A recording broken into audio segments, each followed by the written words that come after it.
In front of me is the brand new 6th generation Subaru Forester Wilderness, as you can see right here. And in front of that is the Carline Planning Manager of the Subaru Forester, Bill Stokes. And Bill, we had a Subaru Forester Wilderness before, but this is the first one to be built off the new 6th generation Subaru Forester platform. So what's changed between 2025 and this 2026 model year? So the philosophy of Wilderness hasn't changed, and ever since we came out with the Wilderness sub-brand on Outback, Forester, and later Crosstrek, we've always offered more capability, more off-road features that customers have asked for, some additional utility, things like easy to clean StarTex interior, heavy-duty roof rails, things like that. But this Wilderness enhances the mission of what a Wilderness is by offering a little more capability and more comfort and refinement as well. Okay, great. Well, the first thing I noticed right away is we have are these 18-inch or? So these are 17-inch wheels with all-terrain tires from Yokohama. And it is the Geolandar all-terrain that I've gotten accustomed to with Subaru Wilderness trims. And we do have an elevated ride height. I believe it was 9.2 inches before. And it's a little better now? Yeah, so it's up to 9.3 on the new generation, and the tire's a little wider than the outgoing Forester Wilderness, which was a 225 millimeter wide tire. This is 235, so we've gone up 10 mils. A little bit more grip and a little bit more ride height for better approach, departure, and breakover. So ground clearance up 1/10 of an inch. Mm-hmm. Tire width is up 10 millimeters, mm-hmm. and it's a square setup, so it's 235s front and rear. Correct. And then we still have the heavy-duty roof rails and the easy-to-clean material. What else is new? Mm-hmm. So for the first time on Forester Wilderness, we're offering a digital gauge cluster that's available. So that'll be a really cool feature for the customer that opts for it. It'll be optional, as available as part of a package on the Wilderness model. As you mentioned, the heavy-duty roof rails are still included with an 800-pound static load capacity. So for a customer that wants to put a roof tent or other types of heavy things on the vehicle when it's parked, that's an option for them as well. And the other really nice improvement in this Forester Wilderness is just the improvement in NVH, ride quality, and comfort. The outgoing Wilderness, you really felt the fact that it was enhanced for its off-road capability, but it didn't drive as nicely on the road. This is, thanks to the improvements for the 6th generation Forester, really nice to drive on the road and even more capable as a Wilderness when you take it off-road. Great, great, great. Well, let's look around the car. A lot of it does look similar. You know, the black cladding around the base of the fender flares and that carrying through between the Subaru Wilderness badges right here. But you mentioned the new interior options, the digital interior. Can you point to that? Yeah, so the digital gauge cluster is a 12.3-inch full LCD gauge setup, which includes multiple selectable views, so you can have a navigation mode, traditional gauge mode, or an eyesight view, which is also kind of a quiet mode where it just shows the vehicle and any obstacles or other vehicles around it. Okay. So all of that is selectable through a button on the steering wheel. Okay, which button would So that's your selection button there, and it rotates through the different screens. Very, very good. And does that complement?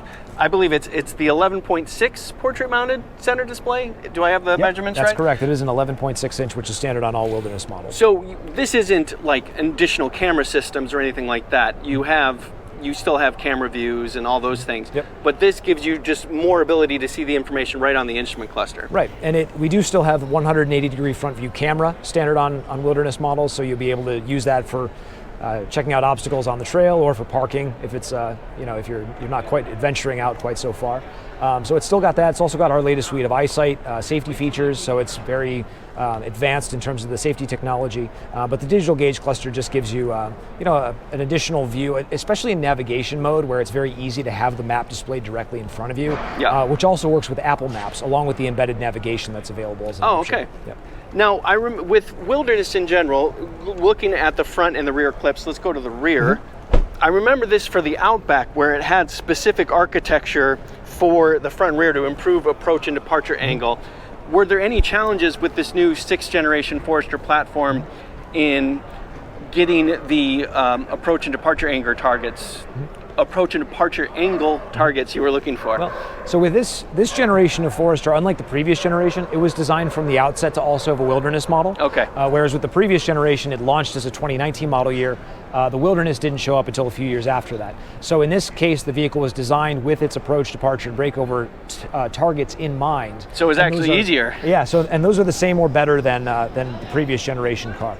And is it true? Is it a raised rear bumper? Do we have different angles here? You know, looking at this approach here, it looks like it does have an upward angle to it and those types of things. Yeah, so there is an upward rake to the rear bumper design on the standard model, but the additional ride height and the fact that the rear bumper doesn't have quite as much of an overhang in the lower part of the bumper means that you do get a little bit better departure angle on this car.